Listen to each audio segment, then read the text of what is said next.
The Adventures of the Saint, starring Vincent Price. The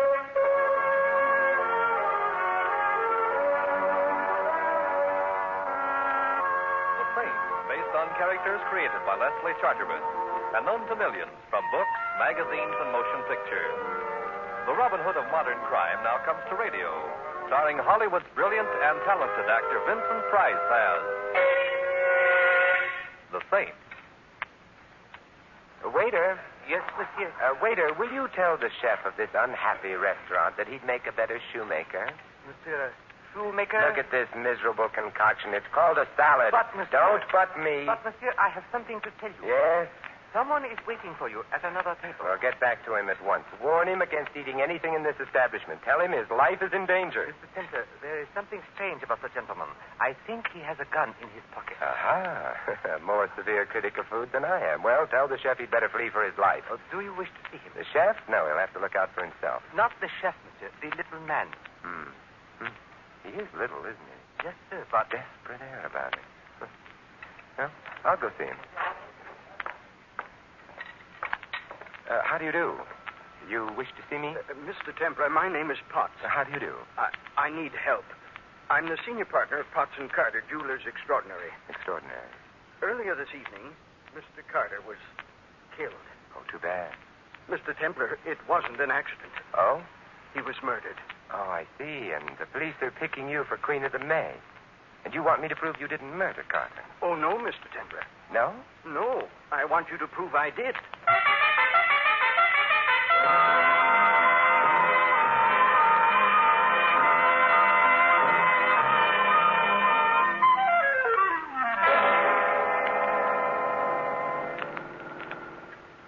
It's no use, Mr. Templar. I did kill Carter. Well, why wouldn't the police believe you? Because they couldn't find the corpse.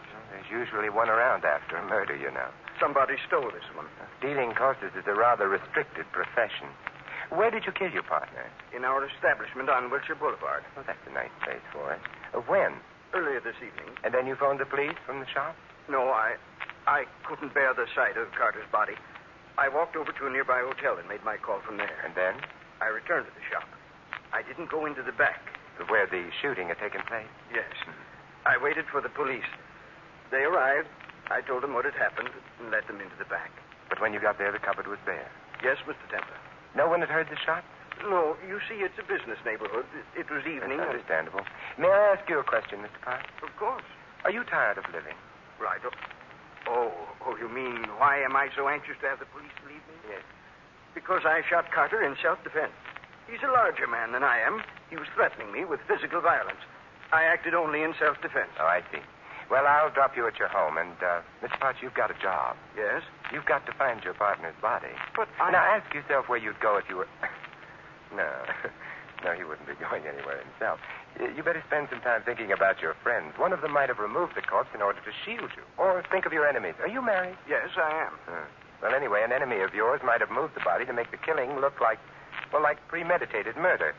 One way or another, Mr. Potts, you've quite a bit to think about, haven't you?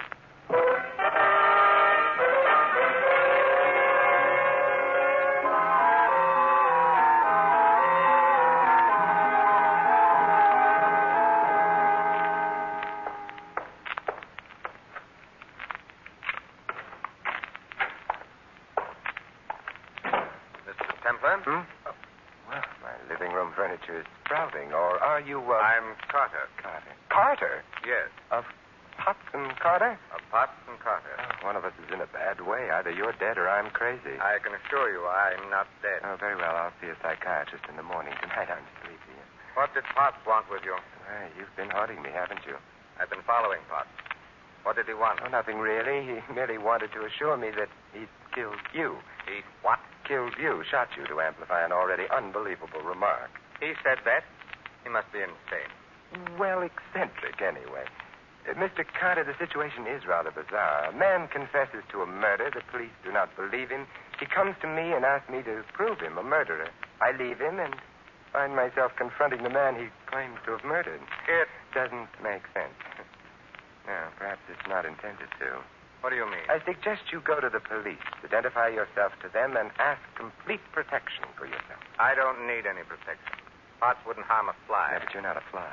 My dear fellow, the possibility of Potts really doing me harm is something I can't take seriously. Why not go to the police anyway? I couldn't without exposing Potts to ridicule, and... Your solicitude for your partner is rather touching, especially since he accused you of being a thief, of stealing from the firm, to be precise. He said that? Yes. Then I have something to think about. You've something to fear. Nonsense. No. No, a man has already confessed to your murder, and you're still alive. His confession may have been moonstruck madness, or it may have been prophecy. Good night, Mr. Carlin.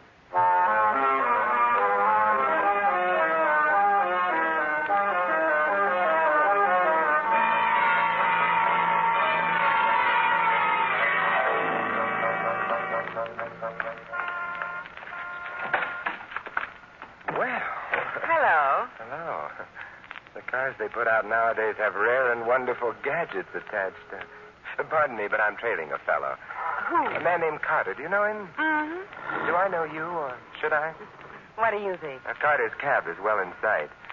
Just a moment. I'll take my eyes off the cab for a moment and... yes, I should. What's your name? Claire. I'm Simon. I only bought this car yesterday. Are you part of the standard equipment? No, I go with the deluxe models only. Well, I'm so glad I paid for the extras. Claire, what? Doesn't matter. Depends on where we're going or what we do when we get there. This is a nice, quiet street. Hey, wait a minute. That's the ignition key. I know. Look, you've got the key. Mm-hmm. Well, may I borrow, eh? No. No, Carter's cab is out of sight. Oh, you're cute. This is as far as we're going. And now, Simon, what are we going to do?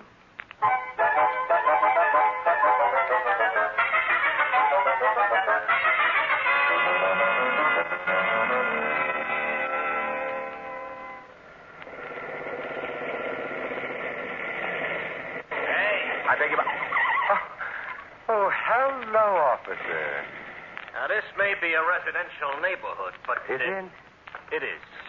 But that doesn't mean you should play house here. Well, we weren't exactly playing house, officer. I was trying to persuade the lady to return my ignition key to me. Is that a fact?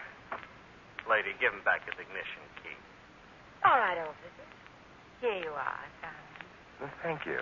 Now, you take that ignition key and stick it in the lock. Uh-huh. That's right.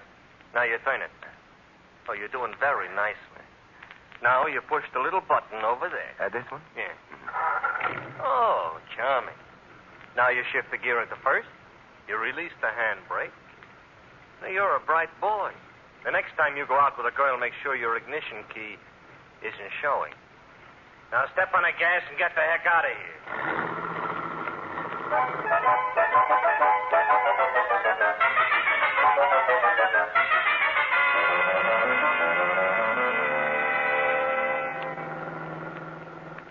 Simon, are you angry with me? For delaying me? Not especially. Where are you taking me? To a jewelry store. Oh, you really shouldn't. You don't know me well enough. Which jewelry store, Simon? Potts and Carter. You know the place? I should. My husband owns half of it. Oh. Potts or Carter? Pot. They must have a nice assortment of stones. What makes you think so? Potts doesn't bat in your league, baby. Not in his own merit. Well, I'm not so sure that's a compliment. Brood about it, huh? Because, he was arrived. Hey, there's a light in the back. Are you coming with me? No. Oh, why not? You think your hubby might be there? I'm brooding. All right. Just don't hatch anything.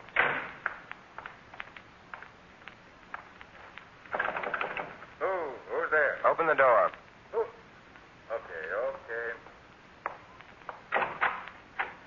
Templar. Now, how right you are, Mr. Carter. What do you want? Let's go inside. I said inside. Well, come in. But I know. You weren't expecting company. The house is a mess. what made you think I'd be I here? wasn't sure, but it was a possibility, so I came. Now that you're here, I'd like to take a look in that back room where the light is, where the light... and I rather suspect the vault. Templar, I don't have to stand for this. No, but I've got a feeling you're going to. Let's get on with it, shall we? I was checking stock. Well, let's both check. Wait a minute. You mightn't understand. Give me a chance to first, huh? I don't want you to come in Keep here. walking. All right. But... Well, you idiot, if you think that by putting the lights out you... Carter! Simon! Claire, I heard the shots. I came up to Simon. Where? The light switch is near the door. I got it. All quiet now. Simon, at your feet. Lying half across the doorway, Mr. Carter. His eyes are open. Simon, they're open. Dead. There's blood leaking out from under him. Let's take a look at the back room. Uh-huh. Yeah, back window leading to an alley. So much for that. Now, the vault's open. Simon, how can you worry about that when the man's I've dead? seen dead men before. The vault's empty. I don't care. Your husband might. The police certainly would. Well, I gotta go. Oh, but you can't leave me. You've got a job notifying the police. They wouldn't like it if you didn't. What are you going to do? Where do you live? Bell Tower Drive. What number? 39. All right. Dial operator asks for police headquarters. Tell them all. Me, I'm going to visit with a man who confessed to a murder before it was committed. Curious to see whether he's going to stick to that confession now that the murder is a murder.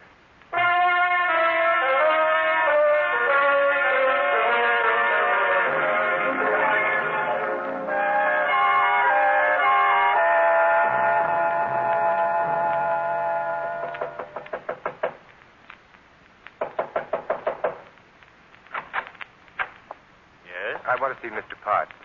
At this hour? Yes, I'm peculiar. I want to see Mr. Potts at this hour. I'm sorry, but... Save your regrets. Good heavens, sir, you pushed me aside. Tonight you win the badge for alertness. Now shut the door. Yes, sir. Where's Potts? I refuse to... You're not the usual butler. You're young, big, and you look as if you've got muscles. Yet you let me push you aside as if you were a doddering old man. Why? My father was a butler before me, sir, and his father before him. We're accustomed to dealing with gentlemen, sir. Must be quite a come-down talking to me. Where's Potts? He's not at home, sir. You sure? Quite, sir. Let's go look for him as though we didn't know he was out. But I assure you, Don't sir, that he... Show me.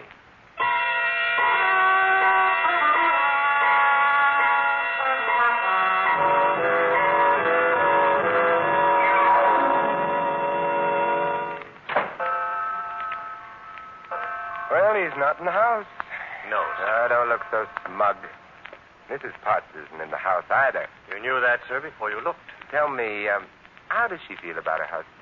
I beg your pardon. All right. You've given me the proper outraged response. What's your name? Anderson, sir. Anderson, make a speech. Sure. Well, my father And was... his father before him. And I'll bet you they all knew exactly what cooked with the master and mistress. So do you. What cook? Well, Mr. Potts is a very fine man. Mrs. Potts is a Very fine woman, and you take the high road, and I'll take the low road. Hey, company's coming.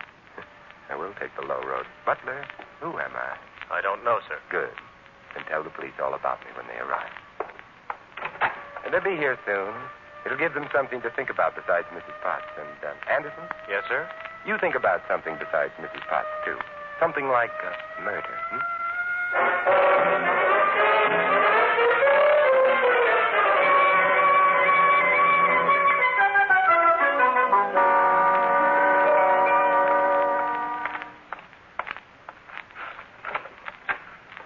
Good afternoon, sir.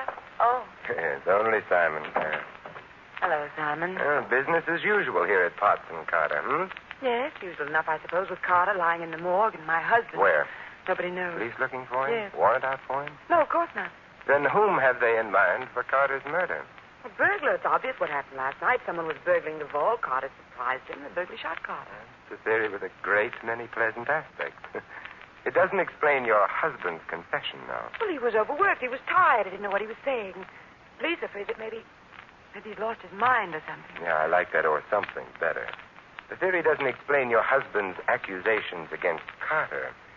Accusations of theft. Simon, I don't know anything about all this. Then why your act in the car last night? I was worried about my husband, about Carter.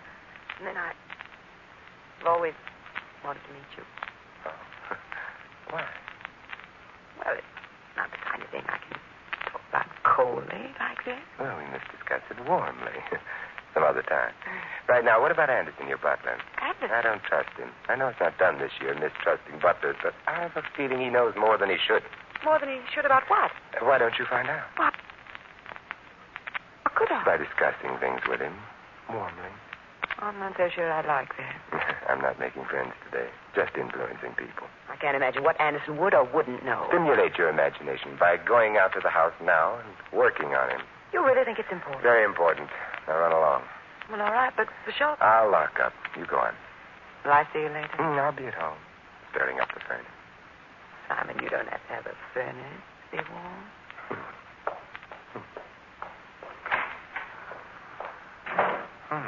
Well, first the back door.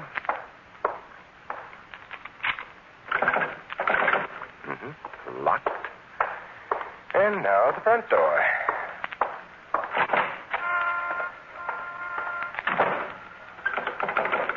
Locked. Now? Hey.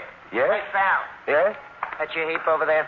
Yes, it is. Better take a cab. I like my heat. Now, don't look now, but some low characters let the air out a couple of your tires. Oh. Well, then suppose we go for a ride in your cab. 39 Bell Tower Drive.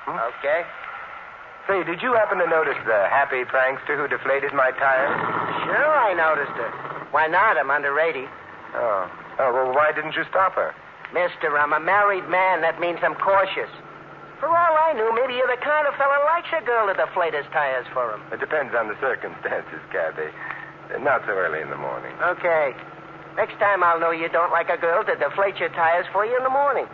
You don't think it's fun? No, I think it's murder.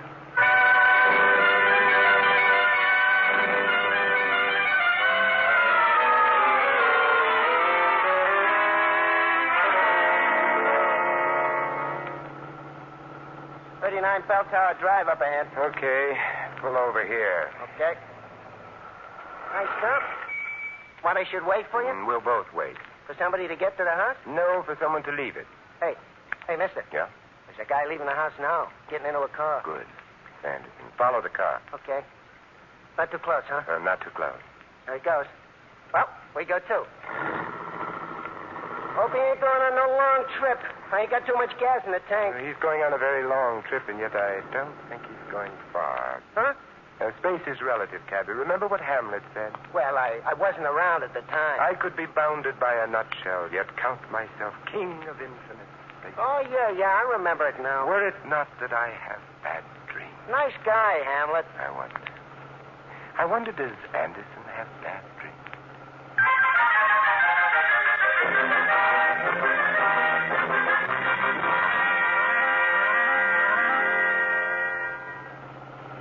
Getting dark. I don't like these hills when it starts getting dark. They're barren. Yeah, and they're steep. Hey, the guy we're trailing is turning off the road. Private driveway. Pull up to it and stop. Okay. The house is beyond the bend, quite near the road. Cabby. Yeah? I'm leaving you. Look, I want you to drive back to town. The instant you hit a place with a phone, call the police. Yeah, and tell him what? To warm a cell for a murderer. They can pick the murderer up here. Okay, pal. Don't do nothing rash.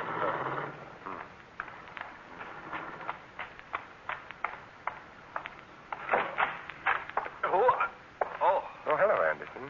Fancy finding me here, Templar. Mr. Templar, whatever would your grandfather say? What do you want? I'm admiring the country home of the Potts.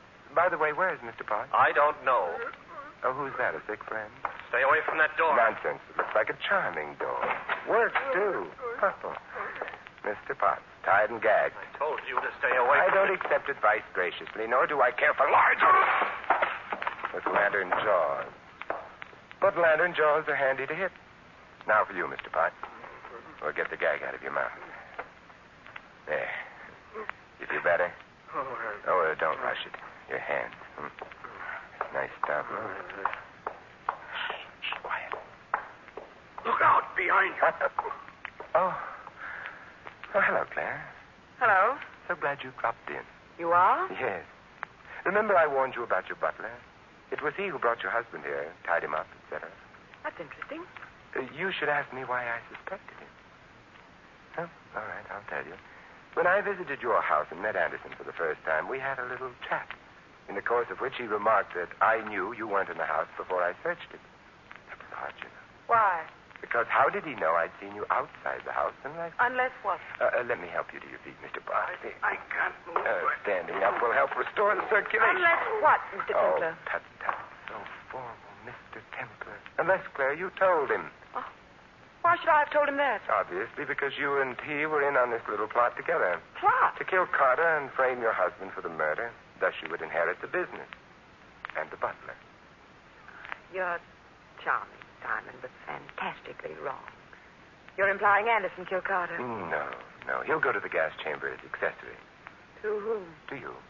Silly. Carter was shot from the back room. I was out front with you. You were at the front door, that's true. Carter was shot as he was going into the back room.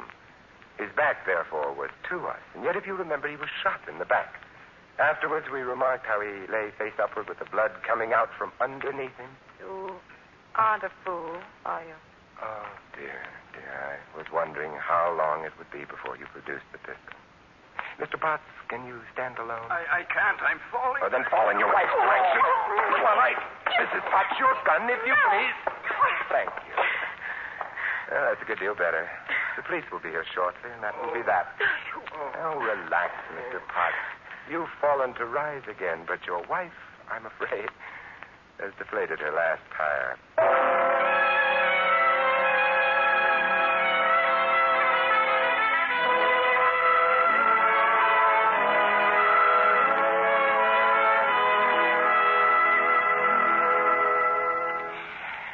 Here you are, Mr. Potts, in good health.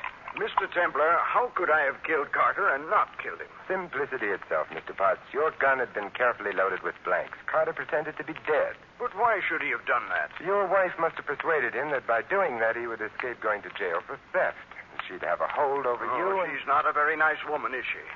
No.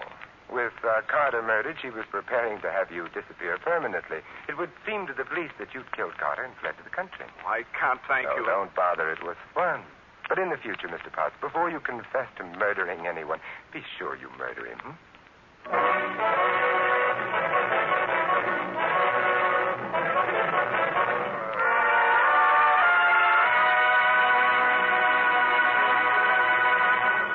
Been listening to another adventure of the Saint, the Robin Hood of modern crime. And now here is our star, Vincent Price. Ladies and gentlemen, freedom is everybody's job.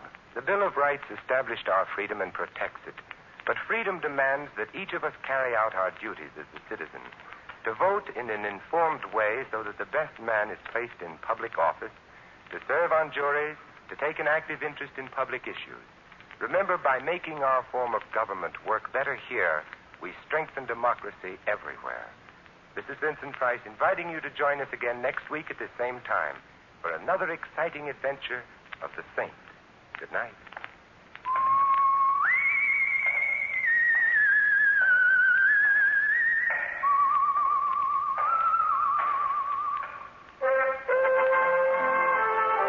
Tonight's script of the Saint was written by Louis Vittes. Our cast included Betty Lou Gerson, Stanley Farrar, Ted Osborne, Larry Dobkin, and Tom Brown. The music was composed and conducted by Harry Zimmerman. The Saint, based on characters created by Leslie Charteris, is a James L. Safier production and is directed by Thomas A. McAvity. Vincent Price is soon to be seen in Robert Lippard's production of The Baron of Arizona. All you Saint fans will be glad to know that the Saint comic books are on sale at all newsstands. Your announcer, Merrill Ross. This is the Mutual Broadcasting System.